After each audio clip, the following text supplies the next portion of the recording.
Salut à tous et à tous les amis, on se retrouve pour la review de SmackDown du 5 décembre 2025 et pour commencer on a eu on a eu le segment pardon entre Cody Rhodes et Drew McIntyre. Le show commence de manière radicalement différente de l'habitude, pas de pyros, pas de musique, Tony Khan, pas d'entrée.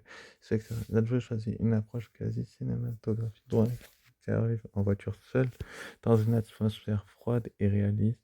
Ce choix n'est pas anodin et concentre l'attention sur les caractères des catcheurs et sur la tension psychologique plutôt que sur l'action physique immédiate. Drew McIntyre est présenté comme un homme blessé dans son ego. Suspendu après Wargames, il estime que son mérite n'est pas reconnu, que la justice ne lui a pas été rendue. La colère est là, mais elle est contenue, retenue par presque étouffée. Chaque moment, chaque respiration trahit une tension interne énorme. McIntyre ne cherche pas seulement à se défendre, il cherche à réaffirmer sa place, à montrer à qui il a été trahi.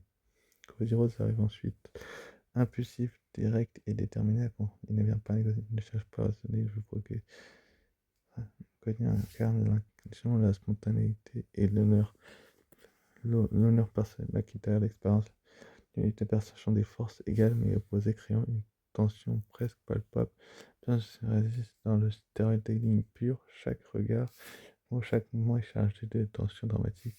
Donc on a Nick Aldis qui essaye de raisonner Drew McIntyre tout simplement et de lui dire, simplement de lui demander de partir, de quitter la salle et c'est là que Cody Rhodes va débarquer juste après. Enfin, c'était quand même assez intéressant comme segment, j'ai bien aimé.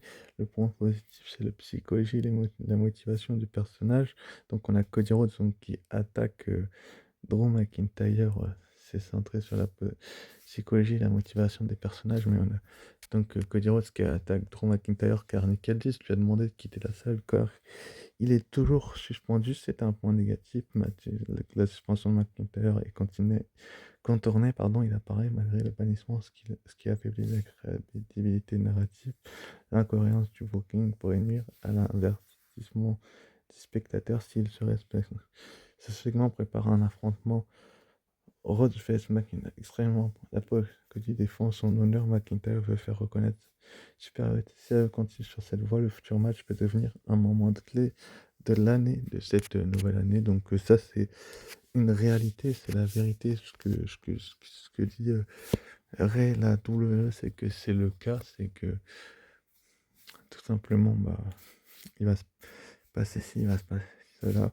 Et donc, l'analyse, c'est pour moi que la montre qu'un segment n'a pas besoin de mouvements spectaculaires pour être mémorable. La tension, la psychologie, la narration suffit. Cependant, la cohérence narrative reste fragile. Contourner la suspension affaiblit l'illusion de danger et diminue légèrement l'impact. Malgré cela, l'opening fonctionne presque parfaitement, parvenant à captiver et à engager émotionnellement le public dès les premières minutes. C'est vrai que cette histoire dure depuis quelques mois et que la confrontation est loin d'être terminée. Et je trouve ça quand même très intéressant par la WWE de commencer SmackDown ainsi. Donc c'était quand même une bonne nouvelle. Et je suis quand même assez heureux de voir que la WWE bonifie ce type de segment-là. Donc Cody Rhodes après va aller rejoindre le ring et il va nous dire tout simplement que euh, il me semble qu'il nous dit qu'il en a marre de Drew McIntyre tout simplement, que tout simplement il dit euh, il demande à Nick Aldis de mettre la fin à la suspension de Drew McIntyre. Ce sera toujours le là car c'est un cafard qui réside. Ils peuvent se battre n'importe où, mais ça devrait se passer sur un ring. Drew McIntyre ne l'a jamais battu, mais il l'a brisé. Que Nick Aldis mette fin à ses suspensions pour qu'il l'écrase comme le cafard qu'il est.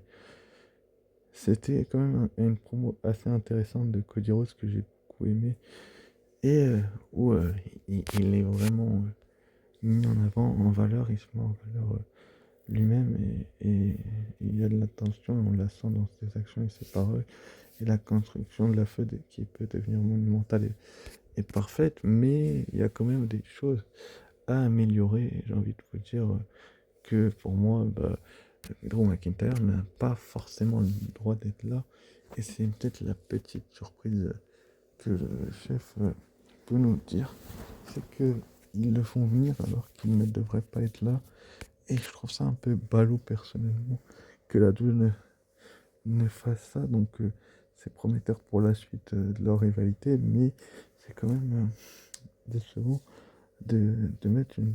d'affaiblir un personnage malgré la suspension. Bref, ça captive et engage le public dès les premières minutes et c'était peut-être ce qui était recherché aussi. Mais la joueuse peut faire beaucoup mieux. Personnellement, c'est que mon point de vue et je peux encore une fois me tromper, mais ces segments-là, c'est ce que j'en ai pensé en tout cas. Ensuite, après, on a donc le droit le match pour le US Championship Dragunov contre Carmelo Ace, donc l'Open Challenge, que un exemple de catch moderne technique et intense. Dragunov impose un style brutal, presque réaliste. Chaque prise semble avoir un poids réel. Chaque mouvement est exécuté avec impact et précision. Carmelo Ace, à l'inverse, est fluide, agile et précis. Il exploite la vitesse et l'intelligence pour créer des ouvertures. Le ring devient le théâtre d'une confrontation entre deux philosophies, l'expérience et la puissance brute. Dragunov contre la rapidité et la ruse et la jeunesse. Et chaque renversement raconte une histoire. Et croit pouvoir surprendre. Dragunov résiste les momentum shift, créant du suspense contre le public et captiver. Chaque nerf provoque un frisson. Chaque séquence est crédible. Dragunov, en tant que champion, incarne la violence. Il inflige la douleur, mais en subit également ce qu'il le rend humain et crédible. Ace, malgré la défaite, montre qu'il est prêt pour le main event. Il encaisse, réagit et n'est jamais dépassé malgré les coups puissants. Il n'est pas totalement prêt pour le main event, Carmelo Ace, mais on a eu un sacré beau bazar, un sacré combat. Enfin, personnellement, je l'ai beaucoup aimé. C'est le seul point faible de ce match, c'est l'intervention de Ciampa qui perturbe le finish et prive Ace d'un tombé propre sur le plan narratif. Cela crée du suspense mais sur le plan du match, pour pas pur, cela enlève une satisfaction et soit grandi, mais en partie légitime. Excellente technique et storytelling clair. Ça, je suis totalement d'accord. Dragunov crédible en champion dominant mais vulnérable. Ace mis en avant comme futur potentiel main eventer. Ça, je ne suis pas sûr. Il a encore besoin de beaucoup de construction. La finish perturbée par l'intervention de Serpa diminue euh, euh, l'impact du match, la jeu prévisible, le drama à la pureté technique, ce qui peut frustrer certains fans. Le match ouvre la voie pour Dragunov vs Ciampa et positionne Ace comme un prétendant sérieux pour les prochaines storylines. Le segment montre que là peut produire un catch de qualité mondiale intense et émotionnellement engageant. C'est vrai que c'est un petit peu ce qui s'est passé et qu'on a eu un super match qui a été assez propre et que j'ai beaucoup aimé comment les deux ont catché. Mais il y a beaucoup mieux à faire dans ce type de match-là. On a un Ilya Dragunov qui est champion quand même depuis un sacré paquet de temps et c'est peut-être la meilleure chose que la WWE ait faite ces derniers temps, c'est de lui avoir donné le titre des États-Unis dès qu'il est revenu.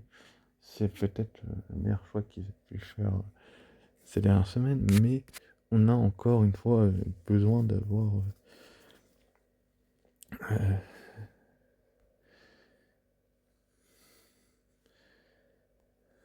euh, d'avoir un champion combatif, d'avoir un champion qui démontre tout son potentiel et c'est la bonne nouvelle de la semaine, c'est qu'il va affronter Ciampa au prochain SmackDown. Ça va être exceptionnel ce match.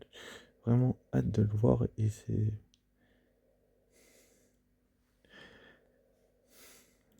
intéressant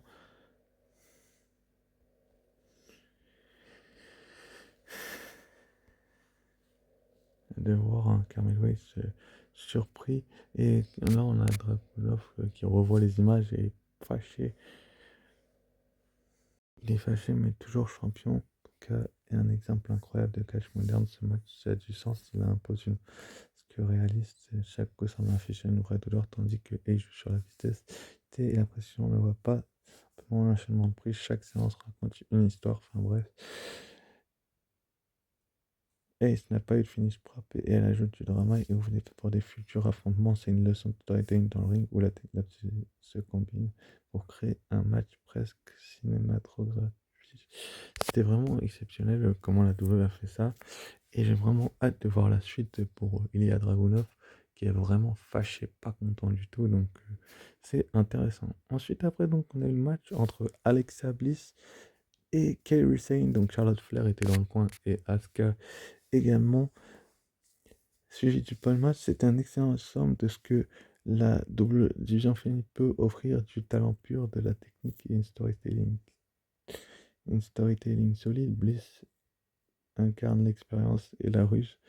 Sane et Asuka la vitesse et la précision, chaque renversement, chaque mouvement est crédible. Et mais là, je montre aussi c'est dans le chaos narratif, Nia Jax lâche les gens, les Kabuki Warriors interviennent immédiatement après, et le ring devient un champ de bataille, excepté par l'action, mais le fil narratif.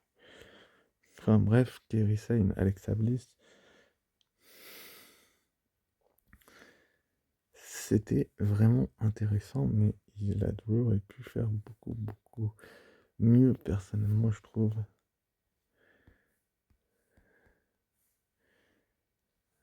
Personnellement, c'est que mon avis, ils auraient pu faire mieux, ils auraient pu améliorer ce qu'ils ont fait dans un ring. Donc, Kairi Sane et Alexa Bliss sont des très bonnes catcheuses.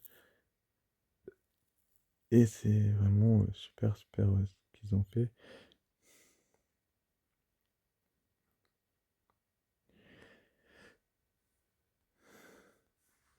Et j'ai adoré, enfin bref, ils ont vraiment construit ça comme une super belle chose. Donc c'est vraiment une bonne chose de faire ça comme ça.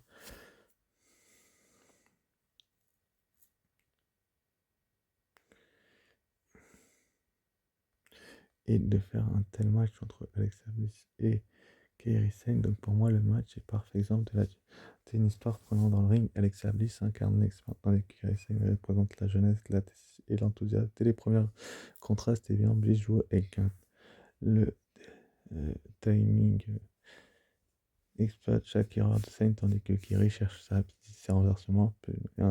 Bliss est clairement conscient des techniques et mentales. À la fin de ralentir, le rythme profite de l'inattention de Kairi Sane. Elle est dans une posture de underdog, cherchant à prouver qu'elle peut dépasser pour sa vivacité et sa résilience. Chaque renversement, chaque fois construit, et le public à chaque kick-out, on croit impossible. Le set et l'adrénaline montent.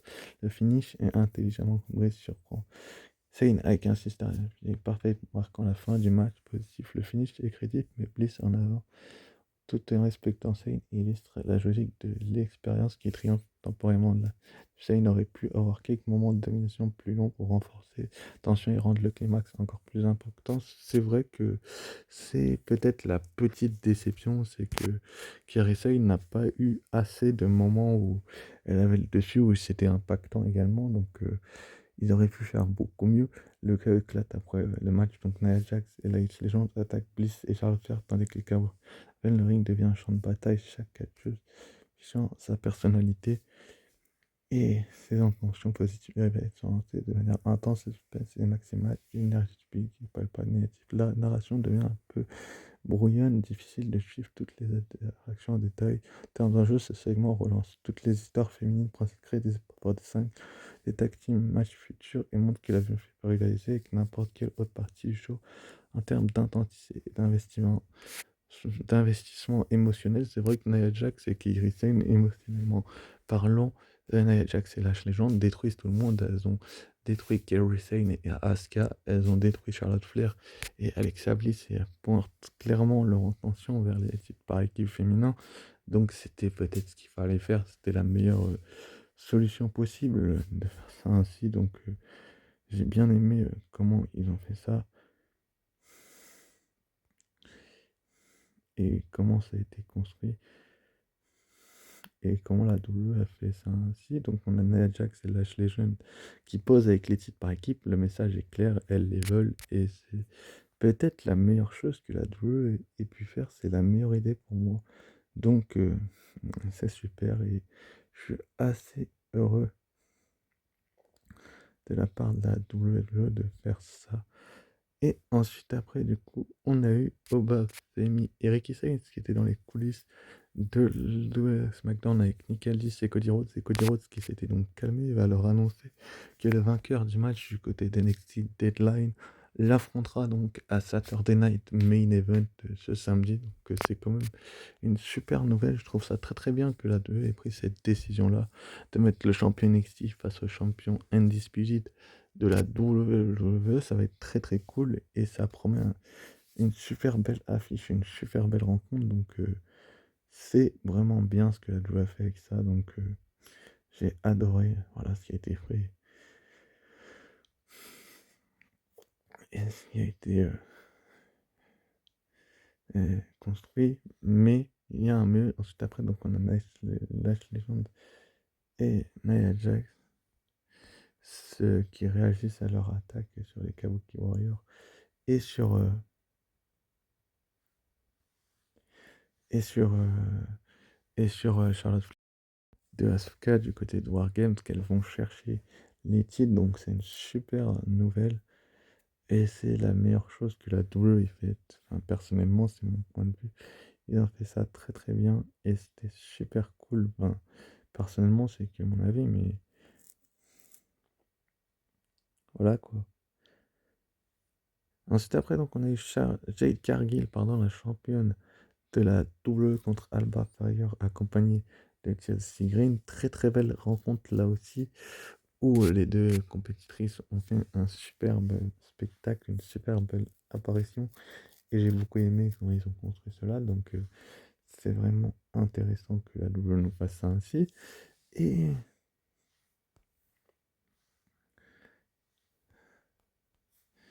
le match n'a pas duré très très longtemps, malheureusement. Et c'est peut-être la petite déception du show.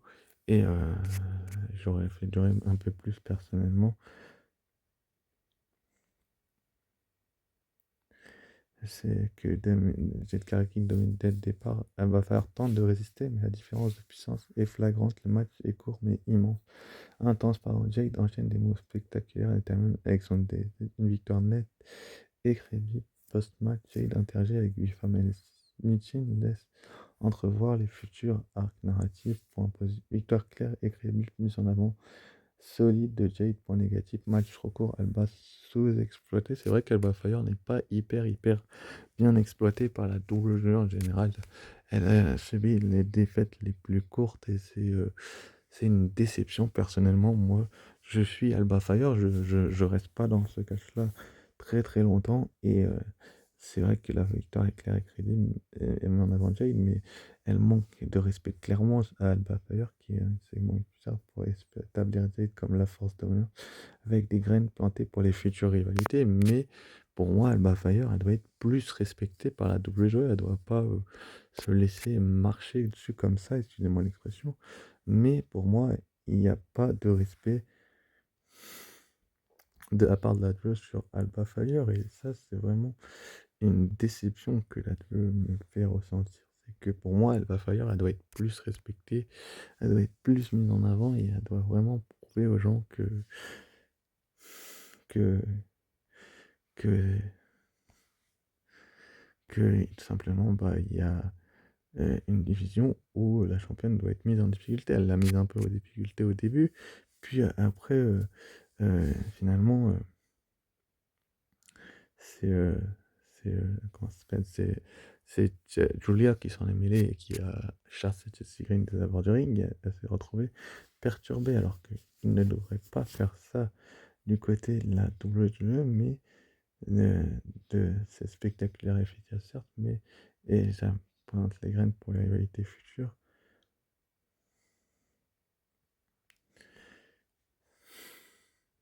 Mais il y a un mieux à faire, donc je suis quand même assez déçu de la part de la WWE qu'ils aient agi ainsi. Mentation. Qu'ils aient agi ainsi, mais c'est donc Julia pardon, Kiana James et Julia qui vont chasser Chelsea Green, la championne des États-Unis, des abords du ring,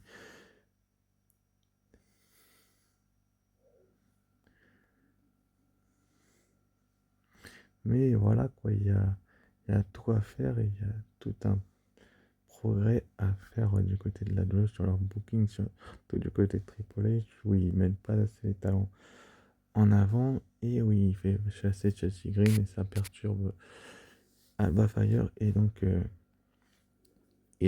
Jade Cargill montre sa domination et sa puissance, mais encore une fois, il y a mieux à faire, tout simplement. Donc c'est super, mais voilà quoi, vous m'avez compris. C'est la meilleure solution. Ensuite, après, donc, on a eu le segment avec les Wyatt Six. Donc, celui-ci n'est pas seulement un catcheur ici, des leaders, TNT incarné. Et chaque geste traduit la domination et le contrôle, son regard froid et quelques balays MFT avant même de parler. Chaque mouvement de main, chaque pas est mesuré et impose la peur et le respect sans lever la main. Les Wyatt Six sont des extensions silencieuses de cette peur, leur posture, leur lenteur. Le simple fait qu'ils avancent en bloc crée une sensation de menace constante de l'autre côté. MFT affiche un mélange de- enfin, bref, on a eu un gros segment avec Solo Sikoa, donc qui a un peu provoqué Oncle Oji. Et c'était peut-être la meilleure chose à faire, en fait, de le provoquer, étant donné ce qui s'est passé la semaine dernière. C'était vraiment la meilleure chose à faire et je suis quand même assez heureux qu'ils aient fait ça comme ça et que MFT, dès son entrée dans le segment avec MFT, euh, euh, on comprend que Solo n'est pas juste un bulldozer, c'est un leader froid, calculateur et sa manière de rebondir. Tout ce qui appartient au Wyatt ne révèle pas seulement, c'est un acte symbolique, une tentative de s'apporter pour la force, qu'il ne s'agit pas par impulsion, mais avec une version claire. Il veut construire une faction autour de sa force et il ne laisse rien au hasard. Visuellement, et le segment est très fort quand les Warriors Six apparaissent silencieusement, imposants et que Solo reste au centre. On comprend le rôle de chaque. Oui, le cerveau et le moteur, il ne pas d'avoir été coup, il dicte la narration et capte l'attention des contrastes avec les Warriors Six parfaits. Eux incarnent la menace physique, l'intimidation psychologique. Super segment où c'est parti en brawl général où les Wyatt Six vont chasser des abords du ring, les MFT. Et donc c'était quand même super. Enfin bref, c'est un point positif de SmackDown. Passons au main. On passe donc au main event, la finale du Last Time Is Now Tournament. Donc c'est Gunther face à LA Knight. Donc pour moi, ça a été, commençant par Gunther et l'incarnation du contrôle. Chaque mouvement, chaque coup, chaque souplesse, on ressent que c'est un catcheur qui ne laisse rien aux hasard, son éclair. Montrer sa prouver qu'il mérite sa place face à Cena, il ne se laisse jamais emporter par le public, par l'émotion. Sa motivation n'est pas seulement de gagner, c'est de dominer mentalement, de lui imposer un rythme qu'il ne peut pas suivre. Elena est un électron libre, sa moitié est en psycho. Défier les attentes, surprendre, montrer qu'il peut aller avec les meilleurs. Chaque sourire, chaque geste vers le public, chaque micro-gestuel avant un coup donne aux spectateurs ce qu'il pourrait renverser. Contraste entre Gunter et Knight est froid, méthodique et Elena, ils font vraiment créer une tension constante. Le public est terminé dans ce duel. On veut voir si la discipline des acteurs pourront résister à l'intelligence, à l'ingéniosité et au charisme de Elena. C'est un affrontement mental autant que qui est rare dans un match de ce niveau. Même si le reste du chemin est rempli de suspense car chaque moment peut sembler décisif. Le match raconte une histoire très simple et le favori solide contre le challenger charismatique avec un public aussi lent entre admiration et espoir de surprise. Dans les premières minutes, Gunther impose, on voit chaque chop résonner, chaque tentative de renversement être stoppé. Les Knights résistent, créent des moments où l'on croit à l'upset, pose sur des nerfs folles répétés, des moments où il croit une victoire de les Knights pour ensuite être ramené à la réalité par la supériorité. Cela crée un cycle d'espoir et de frustration qui est le cœur du suspense dans un match de ce type. Chaque pause, chaque mouvement long, chaque regard va servir à raconter quelque chose. Ce n'est pas seulement même si le storytelling est bien. L'un des éléments les plus fascinants de ce match, c'est l'interaction. À chaque moment où Elena renverse la foule et explose, les chances semblent physiquement inverse logique. Lorsque Hunter reprend le contrôle, puis réagit différemment. Enfin, c'était intéressant et il y a des moments secrets. Enfin, analysant le booking, Gunther gagne logiquement et cela établit clairement sa crédibilité face à Cena sur le plan. C'est parfait, le champion dominant, enfin le catcheur dominant rencontre la légende et le public sait que la confrontation aura un poids réel, de poids réel. C'est la présidité. Ellen Knight avait le potentiel pour un upset monument qui aurait pu devenir un moment viral et changer la perception. Elle a choisi la sécurité narrative plutôt que de créer un choc. Cependant, cette décision en avantage renforce la logique interne du show. Gunther reste invincible, le build-up personnel est solide et l'histoire reste crédible. Le match sert donc d'un excellent tremplin là, même si les frissons du chaos final étaient un match équilibré en technique. Enfin, c'était une super belle rencontre et j'ai bien aimé comment la double l'a construit et comment Gunther a fait abandonner Ellen Knight comme il l'a si bien dit juste après le match. À John Cena, il a dit donc mot pour mot après la rencontre, John, je te ferai abandonner à Saturday Night Main Event pour ton dernier match. On se voit à Saturday Night Main Event. C'était quand même assez exceptionnel et un bon SmackDown dans l'ensemble, un super segment. Et donc, on a une rencontre officielle pour Saturday Night Main Event, le dernier match de John Cena face à Gunther, le ring général. Ça promet, ça va être exceptionnel et une très très belle affiche et une très belle opposition de style où j'ai bien aimé SmackDown, on va dire ça comme ça. On va le noter 15 sur 20 et franchement, bah, j'ai bien aimé comment la Drew l'a construit. Bref, annoncé pour Raw, donc dans une minute, ça commence World Tag Team Championship. JD McDonagh et Dragon Lee, pardon, et AJ Styles, les champions par équipe contre les War Raiders. Donc ça sera pour ce Raw-là de ce soir. Donc je vous ferai une review demain. Le show commence là, mais je vais me mettre devant, vous en faites pas. Et je finis juste cette petite review. Il y aura la review également des deadlines, devant des NXT Deadline dont je vous avais fait les pronostics. On va voir également la présence du ring général. Le vainqueur de ce tournoi, Last Time Is Now, Gunther, sera là et il va s'exprimer pour son match face à John Cena. Ça va être quand même assez exceptionnel de se dire que John Cena et Gunther vont se retrouver dans un ring de la WWE, le jeune face à l'ancien. Il va donner, enfin, ça va être l'histoire d'opportunité et ça va être exceptionnel. Enfin, personnellement, j'aime bien l'idée que la WWE a eue de Saturday Night Main Event avec la nouvelle génération contre l'ancienne. On aura également donc Rey Mysterio contre Finn Balor, donc dans un règlement de compte. On sait que Rey manque souvent de respect au Judgment Day et que ça ne passe pas forcément au vu du Judgment Day. Donc on va bien voir ce qui va se dérouler ce soir et ce qui va se passer aussi la semaine prochaine et dans les prochaines semaines. Surtout que le prochain gros rendez-vous c'est le Royal Rumble et que vous n'êtes pas prêt pour le Royal Rumble, je pense, qui aura lieu à Riyad en Arabie Saoudite. Donc il sera quand même de bonne heure. Donc ça va être un très très bon et un très très beau show. Donc c'est encore une fois que mon point de vue. Et je peux me tromper, mais je suis quand même assez heureux de voir ce match-là entre Rey Mysterio et Finn Balor. On va avoir donc également Lyra Valkyria contre Roxanne Perez suite à ce qui s'est passé du côté de Raw la semaine dernière. Je ne sais pas si vous avez vu ce qui s'est passé à la fin du show où tout simplement le Judgment Day a attaqué Lyra et Bayley et a mis tout le monde KO et a posé avec les titres par équipe féminin. Donc elles vont être présentes le Judgment Day pour affronter donc Lyra Valkyria contre Roxanne Perez avec Bayley dans son coin bien évidemment à Lyra. Et dans le coin de Roxane, il y aura Raquel. Est-ce que ça va partir en, en tension comme la semaine dernière? Bien évidemment que vous aurez une review et que vous le ferez. Et ensuite, on aura également Stéphanie Wacker qui va être présente pour ce rôle-là, pour parler de son futur, tout simplement. Quelle est la suite pour la première à Stéphanie Wacker? Est-ce qu'elle va affronter quelqu'un du côté de Saturday Night Main Event ou pas? On va y revenir. En tout cas, pour la note de ce SmackDown 14 sur 20, n'hésitez pas à liker, commenter, partager et vous abonner si ce n'est pas déjà fait. Sur ce, je vous dis ciao, bye et à très vite pour une